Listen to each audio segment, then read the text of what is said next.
Good afternoon, everybody. This is Tuesday, March 22nd. Welcome to the Kansas City Tiger Club Zoom call. I'm Mark Fitzpatrick. Our guest today will be Jarrett Sutton, and we've got a lot to talk about regarding basketball. A couple updates on Mizzou sports. The wrestlers finished ninth in the Ncaa championships last weekend. Two All-Americans, Rocky Elam, and then national champion Keaton O'Toole at 165 weight class. He is Missouri's ninth wrestling national champion. He's only a freshman, so quite an accomplishment for that young man. And our gymnastics team finished fourth in the SEC championships. That's their best ever, and they are currently ranked 11th heading into the NCAA regionals. Registration is open for the Kansas City Tiger Club golf tournament that will be June 27th at the renovated Oakwood Country Club. That's going to fill up fast, so make sure you get signed up as soon as possible. Go to kctigerclub.com. And thanks to Darren for arranging our weekly calls, and also our speakers committee with Paul Blackman, Barry Cantor, Dave Tyson, Scott Jones. Their timing is absolutely perfect today as we talk to basketball insider Jarrett Sutton, as Mizzou has hired a new coach who is being introduced as we speak. Of course, Jarrett's a former Mizzou letterman, ESPN color analyst, and also a scout for the New Orleans Pelicans. Jarrett, what are we going to find to talk about today? I mean, my gosh, they couldn't wait a little bit for the presser so we could have our meeting and then go right into the Gates presser. But lots to talk about. I think an exciting time, too, for Mizzou, and especially with the NCAA tournament going on. This is always a fun time. Obviously, you'd want to be playing in the NCAA tournament, but it changed the direction in terms of, I think, what Mizzou's doing. When you look around the SEC, a lot of new faces that are going to be in this league, a lot of young coaches too that were at the mid-major level. Mizzou's got one of those in Coach Gates. Dennis Gates, a new coach of Mizzou, one of 6 new coaches in the SEC coming up. I guess 5 technically, since Mike White made just a transfer within the conference. But let's talk about Dennis Gates, longtime assistant for Leonard Hamilton. He played at Cal. He's originally from Chicago. He has a resume that it covers coast to coast. I'm pretty excited about this hire. Yeah, I'm excited about it too. And, you know, I was probably like everybody right out of the gate on Friday when Pete Thamel had the release on Twitter. You know, Dennis Gates was probably not at the top of my list. There were some other names that I was curious to see if Mizzou would target, names that I think would give the fan base something to get really behind and excited, and bring some enthusiasm and some interest back into the program. And obviously Dennis Gates is a young coach. He's only been head coach for 3 years in the Horizon League. I knew a little bit about him, not a lot. Didn't know him personally, know his brother Armin Gates really well, who's an assistant at Nebraska. But then when you start to dive into him and you hear things of other coaches around the country that have either coached against him, coached with him, or just know him personally, you really start to like what you're hearing. And, you know, he's been considered for some other programs and some other openings, and a few in the SEC as well. So I do like the fact that a lot of the things I'm hearing is he's a great teacher and he's a great communicator. I like that right out of the gate. To me, teaching is player development. It's getting the most out of your players. You know, when he got to Cleveland State, I didn't realize this until a couple of days ago, but he actually got the job really late in the process. I think it was August when he got the job going into the next season. It's very difficult. And then ended up being coach of the year. And you look at what he's done in 3 years at Cleveland State, you always want to see progress, and to be 2-time, league champion, coach of the year. And I think one of my favorite things I heard too of his time at Cleveland State was he won the league when he didn't have a team that was the most talented team in the league. He won the league because he had a great team and he got the most out of a team that probably wasn't as talented as a couple other teams in the Horizon. So he's a very smart man. I think he's driven. And just talking with Armand Gates, his brother, I know he's very enthusiastic about hitting the ground running and getting started as quick as possible. I know a lot's been made of Trevon Brazil, keeping him in a Mizzou uniform. I think that's really important, and as well as Aiden Shaw as well. What can you tell us about his style of play? What can we look for? Yeah, that's, a lot's been made of that. And the way I would say it too is I'm big on attracting more of a modern offense. I think Konzo Martin missed on a lot of guys because of his style of play, just to be completely honest. I think Konzo was in on a lot of guys because of the man Konzo is, the leader he is. He's great, obviously going into a home of a athlete, of a recruit, and really selling himself and selling the program. But what he couldn't really sell is style of play and just of his time at Tennessee and Cal. I think when you look at Cleveland State, I do expect some changes, hopefully, in how Coach Gates will play. It was a little bit more of a methodical, slow pace. I know that's probably a worry for a lot of Mizzou fans. I think a lot of that has to do with personnel. There's certain things you have to recruit to. Probably a lot of guys he was missing out. I think he was offering a lot of players that were high major guys, but it's still Cleveland State. I think it's a little bit different coming to Mizzou. Most of the conversation I think early on is going to be keeping players that he wants to keep on this current roster, and then hitting the portal, but then also recruiting some size and some bodies to compete in the SEC. I think I'm a little bit more focused on that. And then you can kind of work your pieces into your own style of play. He believes in three-point shooting. I know that. He really didn't have a lot of guys that could shoot it all that well. But if you look at players he's targeted in the past, he really is big on versatility, positional size. And that's what Florida State really did a lot of under Leonard Hamilton when he was there. They were able to recruit NBA players. They were able to develop players there. But a lot of the players they brought in had legit size and athleticism. And that's what this program has really lacked a lot of under Ncaa Martin, under Kim Anderson. So I think that's what I would say most about Dennis Gates. There's so much unknown with him. I don't think you can look at Cleveland State, and yes, the winning even too, but his style of play I think will change. And I think a lot of that has to do with the personnel that he's going to have to identify in the SEC because it's so different than the Horizon. Horizon, you can get 1-2 players, you got a chance to go win the league. SEC, you got to have multiple bodies, you have to have talent, you have to have depth, and you got to coach those guys up to compete and play in a league that is as tough as the SEC is. There was, as we mentioned, a lot of coaching changes in the SEC this year. There'll be 6 coaches at new schools this year. It's a high pressure conference right now, isn't it? Yeah, it is. And I'm excited to see these new faces. I think it's very interesting. Mike White leaving Florida. I know he's probably going to be on the hot seat. I'm a big Mike White fan. Florida is a very tough job. The expectations are very difficult.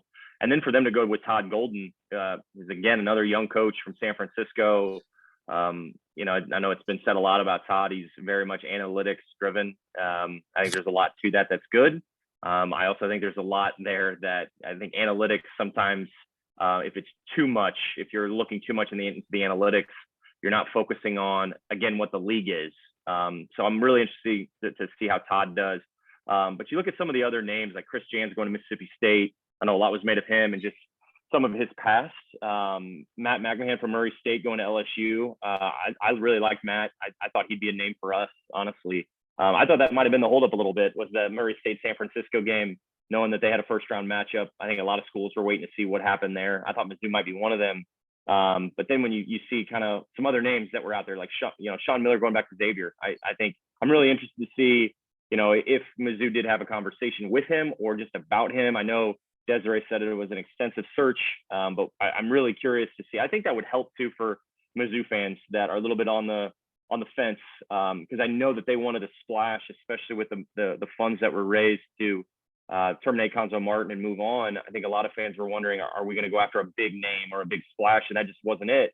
That doesn't mean it's a bad hire, though. I still think that there's some young names here that are up and coming. Lamont Paris going to South Carolina. Chattanooga coach. He's done a great job, but again, it's kind of an unknown going from a mid-major to an SEC school. So we'll see where some of these hires land. And I think the league is going to be just exciting, though, with some of these younger names. And it's not recycled names now. It's a lot of these younger coaches that probably have a little bit more of a modern sense, maybe a little bit more of a pulse on NIL, I think is a big thing, and what the league is trying to do and how it's trying to shift. I have to say and again, you don't want to put too much stock in social media because it can be a cesspool, but some of the reactions of Mizzou fans when Gates' name came up were disappointing to me because I don't think they really had looked at his background. And, we're not going to hire Dana Altman. He's not going to leave Oregon. I think Gates is a great hire, and I think our fans need to do a little background check on it. Yeah, no question. I'm with you on that. And I would just say too, when you're putting stuff out there, and I don't think anything that's put out on social media, on Twitter, reflects the entire fan base. So if a couple of Mizzou fans are saying negative things, it doesn't give a full portrayal of what I think the state thinks of the hire. Look, at the end of the day, too, so much was made, I think, last year of, well, if we're going to move on from Constance Martin, we should go the Eli Drinkwitz route. And we should look to an up-and-coming coach that, has success at maybe a mid-major. And Dennis Gates has done that in a short amount of time. And there is risk. There's no question about that. There's risk in every hire. There's going to be risk with Dennis Gates. There's a lot he's got to prove. He knows that. He understands that. He knows the jump he's making. He knows the importance of putting a coaching staff together and what that's going to look like. What I've heard is I think there's going to be more resources there to bring in more accomplished, more experienced coaches with more to put to a staff. That's something Kim English did at George Mason. I think that's really important for Dennis Gates to do. I'm really looking forward to seeing what that staff's going to look like. But I would just say that coaches see what's out there. Dennis's brother actually asked me a couple of days ago after we knew he was going to be the hire, and he asked me, about the fan base. He knows, he saw what was out there. He's like, are they pretty tough? And I just had to respond that, they're going to be behind him. They're going to give him a chance, and that's most important. And look, he can win over the fan base that first year in terms of what he does right now, going from now until the start of the season in November. There's a lot he's got to do right out of the gate. It's no, small task for him, but the fan base really, I get the frustration. I think a lot of things that were put out there, and why would we not hire Kim English if this is the route we're going to go? There's risk to everything, and timing is everything in all this. I really, and just my relationship with Kim, and no one, not taking the player side of it, us being teammates, taking that out of the equation, I'm evaluating Kim as a head coach. I don't think he was ready for this job. I don't think now is the right time for him. I think he would be open to it. And I know he had a conversation, but I know he's happy where he's at. He's still building himself as a head coach. So it doesn't mean that Kim English isn't going to be a candidate. Maybe down the road, who knows what that'll look like. But right now, I just think Dennis Gates made a little bit more sense for the current time. And I think Desiree saw that. Talking to basketball insider Jarrett Sutton.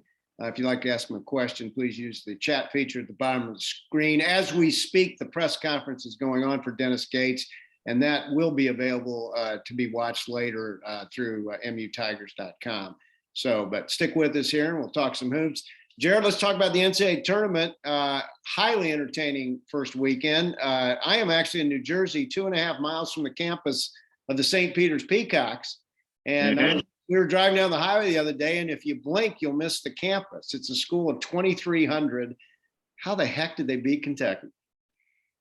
I think they've not been overmatched in both games that they were in, the Kentucky game and then the Murray State game. Just really impressed with, number one, they play a complete brand of basketball on both ends of the floor. Their actions they run, I said this the other day, like, they run great stuff. If there's we just talked about philosophy and what you want to see in a coach. And, I know Mizzou really wanted to identify a coach that had a modern, offensive minded type of approach. This coach has that. I know he's going to Seton Hall as his next stop. I know that's already in the works, but with their actions, they run offensively. It's the ball movement, the spacing there. It's really crisp. And even defensively, like their ability to protect the rim. They got athleticism, and they got guys too. And I know the piece that went out a little bit on social media was they got a bunch of guys from New York and New Jersey, and they are tough. And you can tell that they don't really care who they're playing against. It's a fearlessness that they really bring, and that bodes well in March. I think they play free. I think the Doug stash is now taking on a life of its own. So. They're the Cinderella, right? I do hate to bring it up, but I've been in Kentucky shoes as a 2, losing to a 15. It's not a fun feeling. Everybody wants the underdog. Everybody wants the upset. The thing that's impressive, though, is they put 2 wins together. And that Norfolk State, that team that beat us, played Florida the next weekend. They were awful, and they were what we thought they were. But this team's really good, and this team can make a run. They could get to the Elite 8. Who knows where they could go from here? I always say a Norfolk State team, people forget had an NBA center named Kyle O'Quinn. How many 15 seeds have an NBA center? Yeah, it's a little bit of a different story. I don't think there's any NBA players on the St. Peter's team, but they are a very good team, though. They're a team that you shouldn't overlook, that's for sure. You mentioned it's a lot of kids from New York, New Jersey, tough city kids, played on the streets. They probably don't get the same exposure through AAU ball that these elite kids do, but they sure can play. They can play, and a lot goes into that too. I mean, academics play part in that. Being eligible. Not a lot of these guys start late too. They're developing players. They're probably overlooked a little bit in the recruitment process.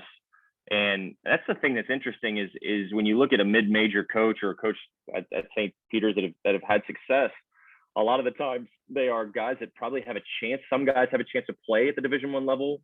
They haven't had the opportunity. And then they buy into a coach and the importance of a coach. I think that's why they get a lot of the credit for a lot of these coaches get a lot of credit. And then all of a sudden they work their way into a power job it's tough to win because you do not have, the gym that they play in, it is not even to like the Liberty North high school standard, right? It's a mid-major college, a small college, and they don't have the ability to recruit like some of these power schools do. The salaries aren't the same on the staff. And you got to have a love for it, and you got to be able to grind too, because you're not taking the chartered flights. You're busing probably to a lot of places. It's not as convenient. It's not as glamorous as a lot of the power schools. So that's what makes it. You want to pull for these teams because you know that their years are a lot different in terms of their competition level, in terms of their experience playing college ball than what it is at the Power 5 level.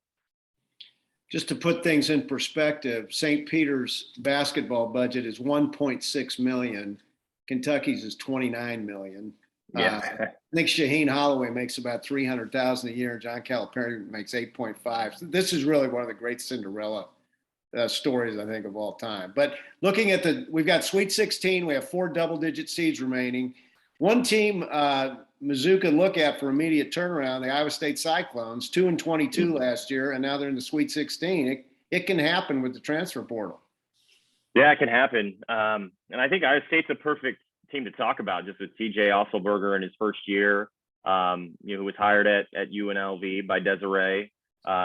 He's a really, and just watching them practice, Iowa State was a really bad basketball team last year.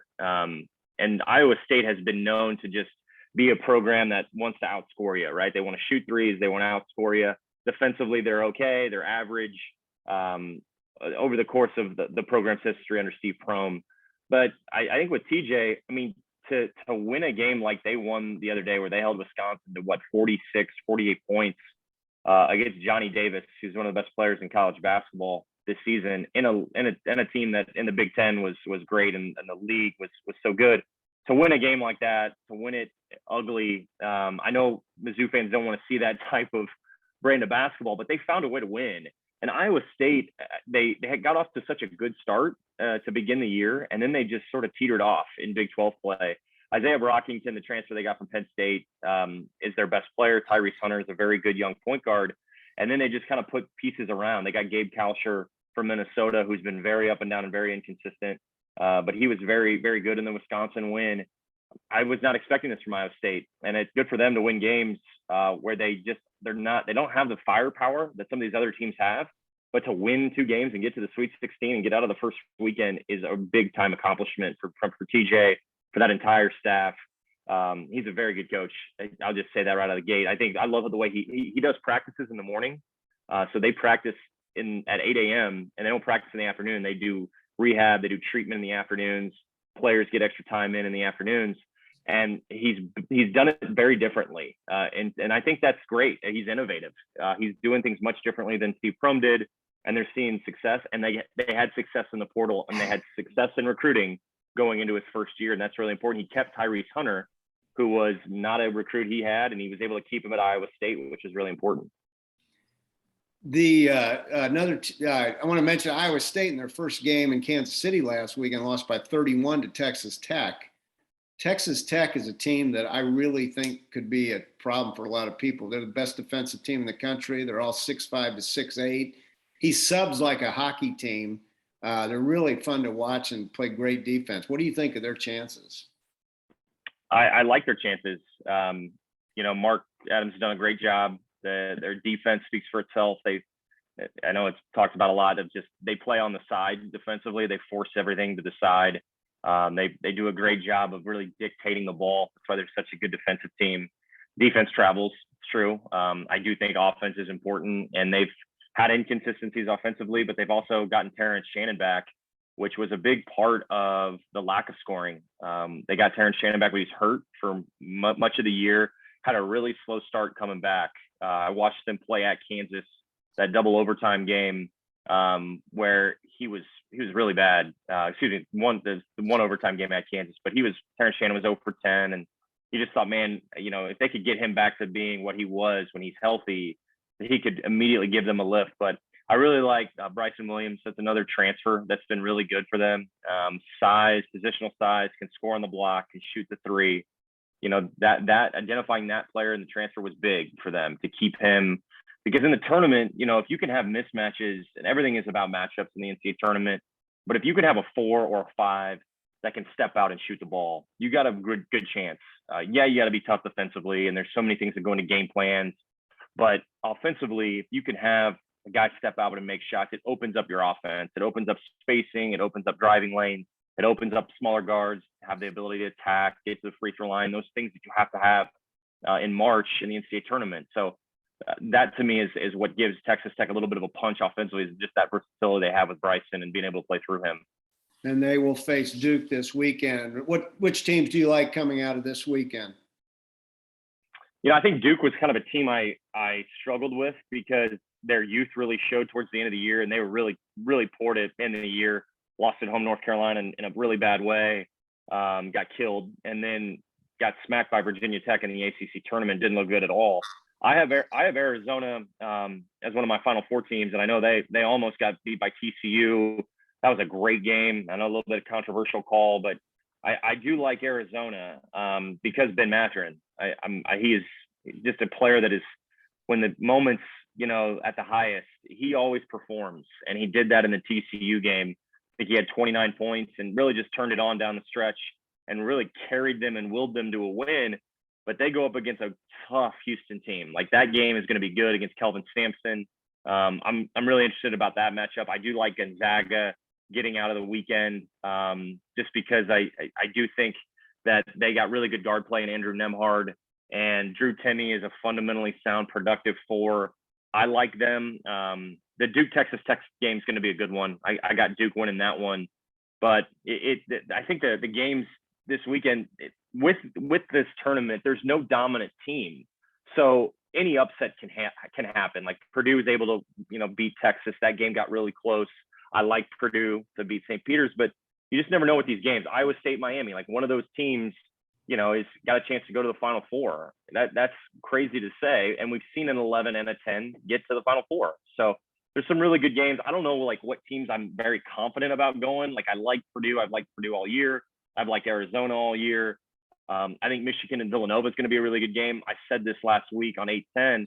Michigan's probably playing, once Juwan Howard has come back. Before he even came back, they were playing some really good ball going into the Big Ten tournament. And so I think so much is made of college basketball.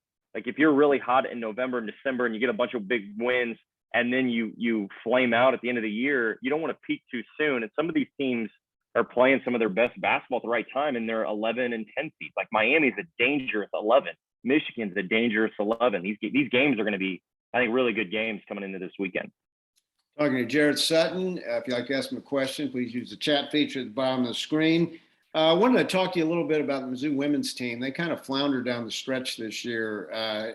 Any insight on they just didn't seem like they were very cohesive at the end of the season after upsetting South Carolina earlier in the year? Yeah, I think a couple things. The situation with Asia Blackwell, I think there was a lot going on there that I'm not saying that led to any losses or them, not making the tournament and struggling at the end of the year. But when they beat South Carolina, I think it was beginning of league play, early on in league play, the question I asked myself is, can they sustain that? Can they stay consistent? The SEC is a very good league, and Mizzou had some pretty bad losses. The Missouri State loss probably what kept them out of the tournament, but they didn't stay consistent. I hate to use Conzo Martin's teams, but they were really good at the beginning of the year. They had a couple bad losses, but they were playing themselves where you're thinking, man, that they could go on a run here. And put themselves in a position to have a chance to compete for the league, and they just completely flamed out. I think Asia Blackwell is a part of it. But what I do like about Robin Pinchton is, a lot was made of Texas A&M on the men's side not making the tournament, and Buzz Williams had this long, extensive press conference, really, going out and challenging the committee and a lot of things that went into the selection process. What I loved about Robin Pinchton is she just didn't have an excuse. She said, look, we didn't do enough. And that's why I do like Robin, is she has some old school traits to her where she's very tough. But her teams, I think next year's going to be a year that you circle is a big year for her. They didn't do enough. I think they had a lot of pieces to make the Ncaa tournament with Haley and Asia, and they were a good team. They didn't do enough. And I think that's something Robin's going to have to really look at this offseason of how to make some changes to try to get the most of her teams, especially finishing. Like finishing year, they've struggled. They struggled in the SEC tournament. They struggled when Sophie Cunningham was there in the SEC tournament and the Ncaa tournament. They got to find a way to start playing their best basketball when it matters most. Jared, let's talk about your role with the Pelicans. And I guess one thing I want to ask you is about Zion Williamson. He's out for the rest of the season. Pelicans are on the brink of the play-in for the tournament. Is Zion going to be back long term? I have my doubts. I'm staying positive. I'm staying optimistic. It hasn't been officially ruled on what we're going to do there. He's wanting to come back and play. We would love to have him back. Obviously, he's such a dominating force when he is active, when he's healthy, when he's at full strength. He was great last year for us. He was a dominating player. He's sort of an undersized Shaq, but he moves so differently than Shaq did. He's our franchise piece, and we were able to make a trade this year to get CJ McCollum from the Portland Trailblazers, and CJ's been great for us. We needed that veteran piece. We needed that leadership. But the thing is, it's not just Zion that's dealing with injuries. We've had health and safety protocols. CJ was out for 5 days, and Brandon Ingram had a pulled hamstring. He was out, and then he had a non-COVID illness, and we're hopeful to get him back this weekend. It's a big stretch for us. The end of the season ends April 10th, and we are in that play-in. We got up to 9th. We jumped the Lakers a couple days ago, and then had a tough one last night in Charlotte where we lost Lakers once. So they jumped back to the 9, and we're at the 10. We want to get in that play-in tournament. I do believe if we get in that play-in tournament, we're fully healthy, we got a chance to make some noise. With Zion, it changes the game for us. It adds a totally different dimension that we've missed all season. And I just would say our head coach, just talking about the coach, I know we've talked a lot about coaching changes. We hired Willie Green. He was a first-year head coach. He was an assistant on the Phoenix Suns staff with Monty. He was also an assistant with the Golden State Warriors under Steve Kerr. He was a former player, played with the Pelicans back when they were the Hornets in New Orleans. He's been fantastic. I mean, I don't think he'll get Coach of the Year, but I think if there was anybody that had really a strong showing for their first year as a head coach with all the things that we've had to deal with all year, it would be Willie Green. We started 1-12. We had a terrible start to the season, and we came on strong at the right time. And we played it. And Coach Green said at the beginning of the year, he said, "Don't judge us in our first few months. Judge us in January. Judge us in February and in March." And we've played our best basketball in January, February, and March. I mean, what he said has completely. It took time, but we've gotten the most out of Herb Jones, a former player at Alabama. We drafted him 35th overall. He's a starter. I think he'll be first team All NBA defense. He's been that good. We've had to start him. We've had a lot of young guys step up. Trey Murphy, Jose Alvarado from Georgia Tech, who we got on Exhibit 10, and he's playing significant minutes for us off the bench. So Kyra Lewis, another former Alabama guard, who I love, tore his ACL back in December. So we've been banged up all year, but we got a chance to be in the play-in. And once you're in, and maybe you can make some noise to try to get to a playoff spot and get into a series. In your role as a scout, give us your thoughts on who will be the top picks in the draft this year. Yeah, I think this draft is probably a little top-heavy. It sort of weeds out. It's not probably as strong as the first two drafts I had in New Orleans these last couple of years, but I still think at the top, Jabari Smith from Auburn, 6'10", lethal shooter, great defensively, great rebounder, just has that skill set you want to translate to the NBA game at 6'10", shot it over 40%. Auburn's team, not surprised to see them not get out of the first weekend. Now, getting blown out by Miami was a little bit of a shock, but they were a team that was not good away from their building, and they got a lot of small guards that really didn't control pace. And I think it was frustrating for Jabari, but he still had a very good year. Four guys that are still playing are Jaden Ivey, Paulo Banchero, Chet Holmgren, and Ben Mathurin. Those guys are the guys to watch this weekend. They're going to probably be top picks. Ben, I talked about him. Jaden Ivey's probably the most explosive player left in this college tournament. He reminds me a lot of Ja Morant, Russell Westbrook, Derrick Rose, even, but he's just so explosive, so athletic, great in the pick and roll, which is a lot of the NBA game is pick and roll heavy. He's going to be great in NBA spacing. I'm really excited for him. I was hoping Keegan Murray would have a little bit more of a run, but he was great in the Big Ten tournament, probably the hottest player in college basketball going into the NCAA tournament. And Iowa, didn't get past their first game, but Keegan Murray has been so good all year. He's going to be at the top of this draft. Paulo Banchero from Duke, who had a really good game in the round of 32. The NBA size, NBA body, very versatile, very skilled, can shoot, can pass. Pass, dribble, shoot's the name of the game, especially when you have size. And a lot of these guys do that at a high level. So the first 10 picks are really impressive. They're guys that are probably can get right into an NBA game and compete and play at a high level. Outside of that, there's a lot of developmental plays, some big swings there. It's going to be an interesting draft, but the top of the draft is very good. You ready for some questions from our viewers? Yep, let's do it. Why do you think established coaches such as Ben Howland, Frank Martin, Tom Crean, and Konzo failed in the SEC? Well, first, I think a lot of these schools, everything's different in terms of how you recruit to the market you're in. Resources, pressure, patience is always a word I'll come to with some of these jobs that are out there. With a lot of those names are recycled names. They're good coaches. They're coaches that have had a lot of success at different stops. I know that this is a time though where I think a lot of athletic directors are asking themselves, is my head coach up to the challenge and up to the task of the NIL world and what that means for our program, whether it be in football and basketball, in soccer, whatever it is. Your coaches have to be on board and understanding of what the NIL process is and be behind it. It's not going anywhere. I think there was some pushback from a lot of these older coaches that, are already frustrated with how things go in terms of recruiting, especially in basketball. But it is what it is. And you got to get behind that. You got to know, you got to be creative. You got to be progressive. You got to be forward thinking. You got to be different in a lot of ways. And I think some of these coaches didn't want to change. They didn't want to evolve. And that's part of it. I mean, some of these coaches that you're mentioning, they ran the same systems they were running, in the early 2000s. And sometimes that gets really stale. And it becomes so easy to guard now when the size, the speed, the athleticism, the strength, it's so different now than what it was in that era. So that to me is probably some of the reasons why those coaches are out. It's really interesting, this round of hires in the SEC, with the exception of the Mike White going from Florida to Georgia, all been promotions from mid-majors. And everybody's going the younger route rather than the veteran coach who succeeded at the big school. Yeah, I think that's why I'm excited about what I'm hearing about Dennis Gates. Is like I touched on the teaching component, but I also just like what I'm hearing in terms of how he's able to communicate and get the most out of players. And if you go back to when he was an assistant too, he had experience in player development with the Clippers.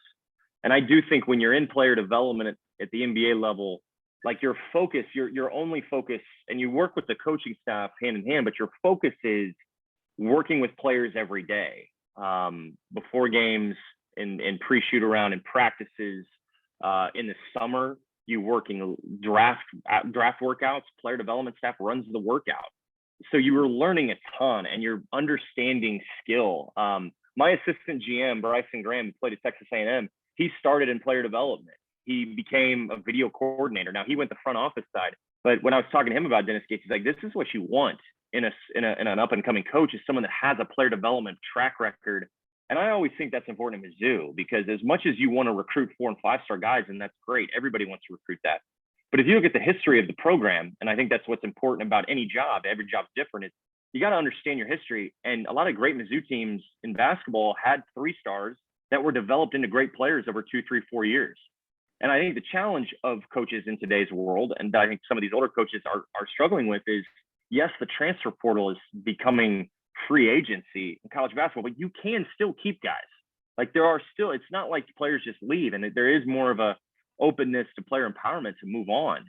But you still have the opportunity to keep your own players. And to do that, you've got to give them a style they want to play. They got to believe in you.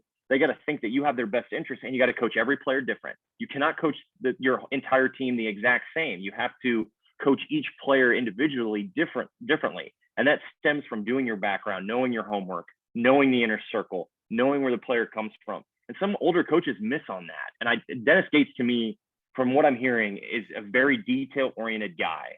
And that gives me some optimism for sure. I'm going to give you two questions at once here because they're related. Are there any NBA type players on the Mizzou roster? And what do you think the holes in the Mizzou roster are? Great questions. I think Trevon Brazile is like silly putty right now. I mean, his ceiling is so high. His potential is through the roof. He's just oozing potential, really. You know, a lot of people ask me, like, why was he not highly recruited? Well, he was a freak athlete, and he just was very much raw from a skill standpoint.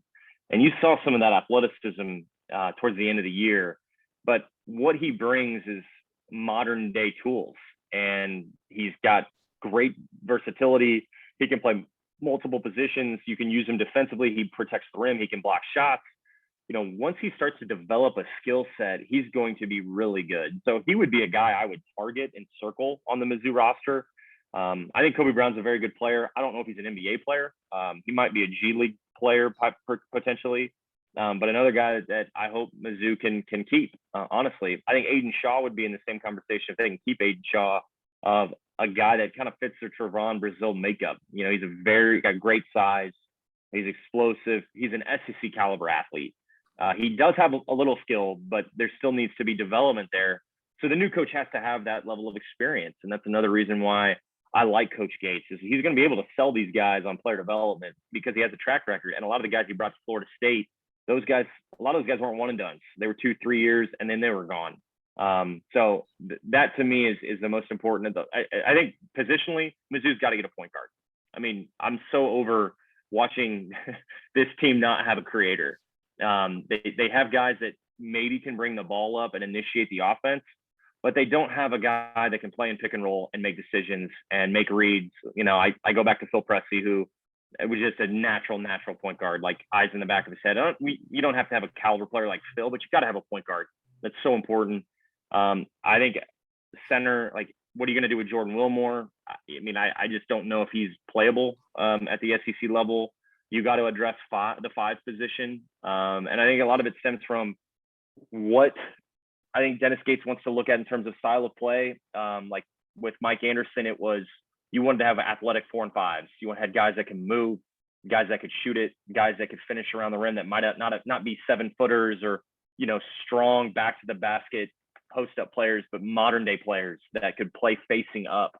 You know, I'm curious to see where he goes in recruiting at that position, because you can go multiple ways at the 4 and 5, especially in the SEC, but you got to have size. And above all else, like I know everybody knows, you got to get shooting. This team has been so bad from the 3-point line. You got to address shooting. You got to have guys that can stretch it. It's so difficult to win in college basketball if you're shooting 13% from 3. You just can't do that. You have to have guys that can make perimeter shots to withstand. It's almost like in football. If you don't have a passing game and you just want to run the ball, that's great. But at some point, if you go up against a team that can really pass the ball and has the explosiveness to create big plays, you're going to struggle. And Mizzou's got to have that punch. They just haven't had the firepower yet. And I think that's something Gates will look at. Why do you think the SEC fared so poorly in the tournament so far? It's a great question.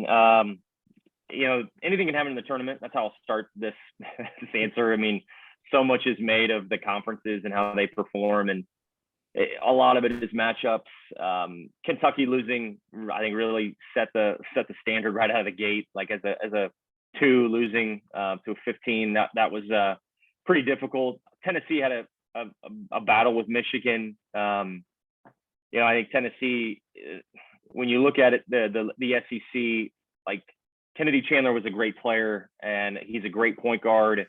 but they had inconsistencies. And, I think this stems from Tennessee and the tournament under Rick Barnes.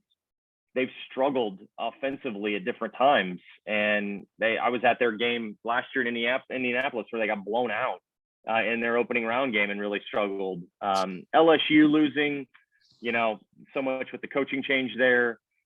I think that's kind of an outlier. And I think LSU, a bunch of athletes, a bunch of guys that probably have a good amount of skill, not always on the same page, not always playing team ball, got beat by a team in Iowa State. That is a very good team. They're not the most talented team, but they're a better team. And they beat LSU. And I think LSU had some holes that they've had all year that I think was part of that problem. So in terms of like the league, I don't want to put one vague answer to the entire league, but like you look at what Eric Musselman's doing, very good coach, has Arkansas back in the Sweet 16. Alabama was very inconsistent up and down.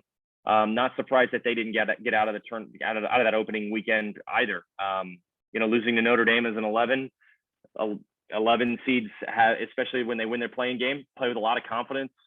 They've already won a game technically in the tournament, and Alabama, you just never know what you were going to get. So I think there were some inconsistencies with teams, especially in the middle of the league. Next question. As an Oak Park alumnus, were you aware of Ochai Agbaji when he was an underclassman for the Northmen? Did you or anyone else put in a word to Kansas staff about it? Yeah, I started watching Ochai Agbaji as a sophomore. Saw him at the North Kansas City tournament, and at that time he was a really good athlete. They played him kind of in a post-up position because he was the best athlete and he was the biggest player on their team, but he obviously wasn't. Junior year, he started to show more guard skills. At that time, I did ask a D1 Power 5 coach. This was before he had I think his first offer was from Miami of Ohio.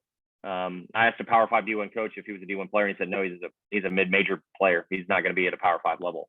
It just goes to show you, I think, like, in terms of me and my job as a scout, I evaluate college players for the NBA. So I know how difficult it can be as a college coach to try to identify someone that is not even highly ranked, right? Some of these guys are late bloomers. It just is what it is, and you can miss. And I think nowadays, and I've openly said this, I think every staff should have a director of scouting. I think they should have someone that is solely in charge of monitoring the high school landscape. Whether they are in 8th grade, freshman year, you monitor and track that constantly. That's your job. It's to identify the talent, take recommendations from all coaches. That's what they get. They get people in their ear, hey, you should check this player out. You should check that player out. And sometimes they don't give it the time of day because they just don't have the time to do it. They're going after top-notch talent. They're going after 4- and 5-star guys. They want to try to recruit the best talent right away. They're in the transfer portal. I think right now with the extra COVID year, a lot of seniors in high school don't have the means to get looked at a lot because a lot of these coaches are busy. I think that's something what happened with Ochai. Norm Roberts, Kansas assistant, was on him early. Other teams got in late, but I mean, when you look at Ochai, his ceiling was so high. Like by his senior year, he was a legit scorer. He wasn't just a shooter. He was a great player, and so many teams had overlooked him. And the fact Mizzou really didn't get in the game, I was surprised by. They knew of him. I talked to a couple guys about him. Wasn't sure what they would do with it, but it's part of the problem. I think Konzo missed on a lot of guys. There's no question. I think he had emphasis on other guys, which is fine. Certain coaches want to target and identify specific players that they want to bring in, that they want to coach. And sometimes they push away guys and they don't give them the time of day. I think there's some stubbornness to it. I think it's part of the reason some of these older coaches have been let go, honestly. I think that's part of the reason. And Ochai's no different. And I think Coach Self's staff does a great job. I know that's tough to say, but they're very good on getting out a lot and really identifying talent locally and nationally. They do a really good job of kind of honing in on everything. They're organized, and you got to be organized in recruiting. This is a segue to our next question. Make the case for KU not being the national champion. I think you're going to have a hard time with Providence.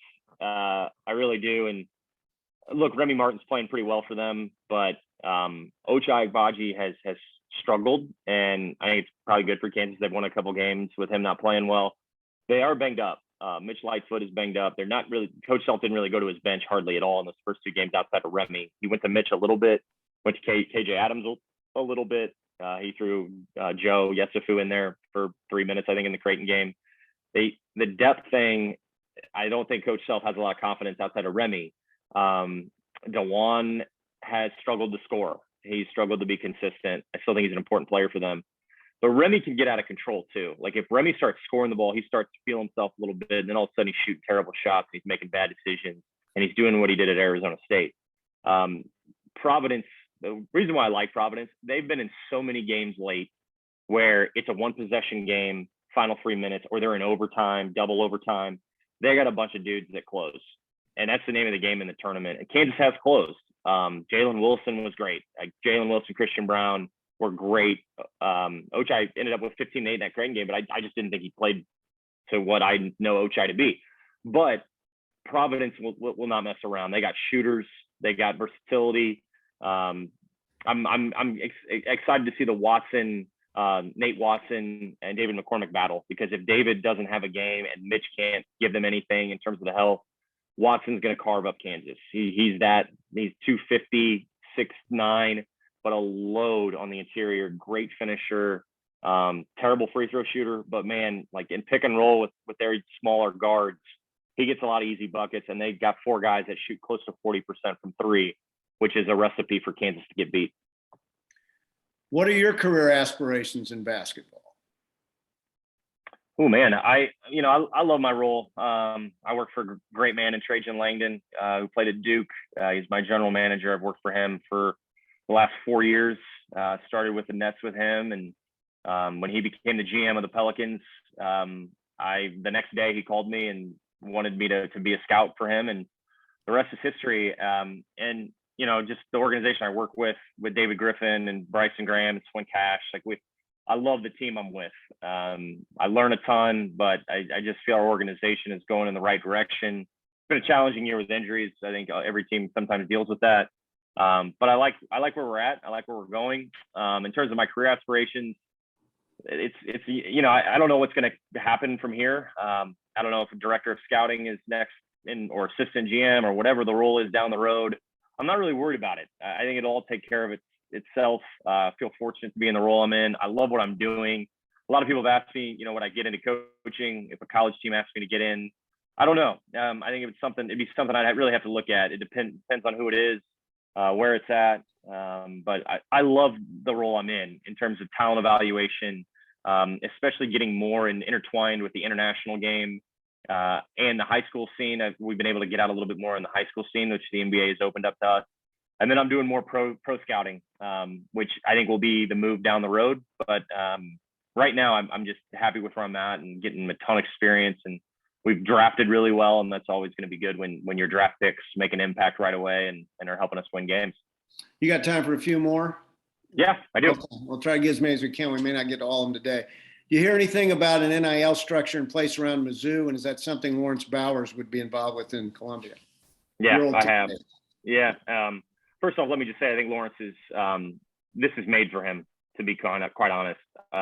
He's going to probably oversee something with basketball and football. I think he's going to work with both sports. He is a great connection for players to go to. And I think it's a great segue with the athletic department, donors, administrators. Lawrence is a respected man in Columbia, Missouri. I joke with him. I think he's the mayor of Columbia. Every time I go back, I can't go anywhere with him without him being stopped. But he's a great guy. He's very humble, grounded, smart. I think he understands NIL. I think he'd be great for families and players that are seeking information about NIL. But I also think he's got great relationships in terms of businesses and donors in Columbia and in the state, which I think is important. And he's going to be great with coaches. He's already connected with the football program, spends a lot of time going over and seeing practices. And he's just a great communicator. And he's just a guy that's really well liked. It's hard not to like Lawrence Bowers. Had him on my podcast a couple of weeks ago, and we dove into this topic. And I just think he's very hungry to explore this. I think Mizzou's invested in this most important. I think they're doing a really good job of trying to embrace it and be creative with it and get people involved that should be involved in it. That gives me hope and optimism, because I thought Mizzou might be behind the ball already. Once it was announced we were going to the NIL world, I thought they might be behind the times, but it sounds like they do have a plan in place. They have a structure. There's a process involved. And I do think Lawrence is going to be involved in that. And I think that's a win for everybody involved. There's a lot of the NCAA tournament about matchups of personnel. Is it more about matchups or personnel? Yeah. I think it's more about you want to have talent. Or as we saw, like with Auburn, they got NBA talent. They lose to a team in Miami that maybe has a fringe NBA player, possibly. So I will say it's matchups. I really do. I think it's style of play. I think it's also a team that wants it. Yes, there's got to be a want to win. I think every team that's in the tournament has that. But I do think when it comes down to winning time, like I was watching, I believe it was the Akron first round game where Akron had a chance to win a game. Guy drove the ball and forced a really bad layup and had a wide open spot up in the corner with a few seconds left. Moment got the best of him. And some of these teams that are older, that have been in those moments, that are experienced, that just have a little bit more of attention to detail, and the moment that isn't too big for them, those teams usually come out on top. But anybody can get beat in the NCAA tournament. I don't even get into the seed lines anymore. I never really have. Probably the experience that I had probably is part of that. But it's all about matchups. I think coaching too is big. I think coaches X's and O's, usage of timeouts, usage of substitution patterns, changing of in-game adjustments, being able to see things and adjust to it. All those things matter. Michigan won their first round game because Juwan Howard made a great adjustment against Colorado State, and they won the game in the second half. They were a totally different team in the second half, and that you have to have a coach that can see that. Some coaches don't. Do you think the shot clock has helped or hurt the game? Also going from 30 for full court, 22nd for half court. I'm a believer in the shot clock. I think you have to have it. At the NBA level, it's 24. I think the skill level is so high, it has to be 24. I don't think college should be 24. I do think it's set at a good number. I think there are rules to be adjusted with and tinkered with in terms of, 10-second calls, 5-second calls. I think the advancement of the ball is really important. Timeouts, late in games. But in terms of the specific shot clock, I like where it's at. I do think the question that I would have is high schools. I think it's more common now, and I think it's more of a conversation of getting the shot clock implemented in high school, because players need to learn how to play with and without the ball. And when they get to college, there's a struggle for them to understand how to be efficient in a shot clock. And they don't understand situations sometimes. They don't understand, you got to be aware of what's going on around you. You got to know the situations, time and score, shot clock. You got to know all that. And sometimes freshmen have such a hard time adjusting to that. But I do think it's important for the game. And I think that'll only continue to get better if we see it in the high school setting. I have to say, I do PA for some high school games around town. Finding the personnel that can run a shot clock might be a challenge. So that's a challenge, no question. There are challenges to that, and I totally agree with you.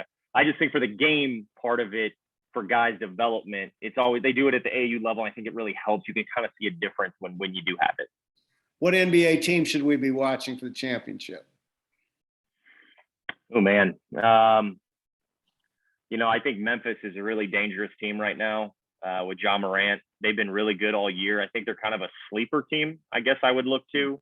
The Phoenix Suns are going to be the answer. I think they're the best team. They have been the best team all year. They hopefully will be getting Chris Paul back relatively soon. I think he's close. But I do like Phoenix in the West. I think they are a kind of a juggernaut, really, with Devin Booker just being such a predominant scorer and can score it in so many ways. I think the East is what's going to be really intriguing right now. Who's going to come out of the East? Bucks are obviously the defending champion. They've been really good, but the Miami Heat have been a team I've liked all year. They've won 45, 47 games, something like that. They've been really good all year. Jimmy Butler, they've been good. I think the East too, with the trade that so much is made with the Ben Simmons trade, James Harden, like Philly's really good. Brooklyn might be a play-in game, and I think of them in a play-in with Kyrie and Durant. Like, they're a very good, dangerous play-in team that could make some noise. The Celtics are red hot. Don't overlook the Celtics. But if I'm going with one team, I'm going to go out of the West. I'll go with Phoenix. I think they're the team to beat. Last question. How are the Pelicans drawing in New Orleans? Are they a relocation prospect? And if so, would KC be a possibility? Man, you know me. I'll take any NBA team in Kansas City. So this is a tough question for me. I do think relocation has been talked about a lot, and I think the Pelicans are the first team that people target. The Grizzlies were, Sacramento was with the Kings until they got a new venue. I think anything can happen. I think we are seeing the shift with expansion happening. I do think we're going to add 2 more teams in the next 3 to 5 years. I think relocation is on the table, which I don't think I would have said a couple years ago, but I do think it's explored. I do not see Gail Benson selling the team without it being kept in New Orleans, but anything can happen. I mean, the league, the owners have a lot of say, a lot of pull in that. Man, I would love to see an NBA team in Kansas City, though. I just think I know we have more basketball fans. I think the NBA is a different conversation now than it was in the 80s when the Kings left, but I don't think people that get to go to an NBA game and get to see the NBA product live with their own eyes, it's a totally different experience when you see an NBA game in person. The skill level is just so high, and it's such an exciting brand of basketball. It's very different than college. And I just think it would be great to have a team downtown Kansas City that I think would embrace it. I really do. And I think just when you talk about the TV market, I think it makes a lot of sense for the NBA to have a team here. Jarrett, we went a little long. We really appreciate your time. Your podcast is, tell us where to get that. Yeah, so my podcast with Jeff Hawkins, it's the Border War podcast. It's on the Kansas City Sports Network. BJ Kissel has put that together. So yeah, we usually have a podcast about once a week and dive into really the backstory to it is with Mizzou and Kansas, renewing their rivalry in basketball. Myself and Jeff Hawkins kind of took the lead to put this together. It's a great conversation. It's not a fan, site or podcast. We dive into the teams, the coaches, the strategy, the leagues. It's a really comprehensive look. We have guests on. I just had Lawrence Bowers on. We had Brandon Rush on a couple of weeks ago. So it's been a good year for the first year having it. So you can catch us on the Kansas City Sports Network. All right. Look forward to listening to it. Also on Twitter, you can follow him at Jarrett T. Sutton. He's our basketball insider and a member of the Tiger Club Board of Directors, which we're very pleased to have him. Hey, everybody, thanks for tuning in. If you look at your chat box, you can see a link to the Coach Gates press conference on YouTube. Next week, we will have our final Zoom call of this academic year, and our guest will be our old friend Blair Kerkhoff of the Kansas City Star. Look forward to talking to Blair. Everybody have a great week, and we will see you again soon. Thanks.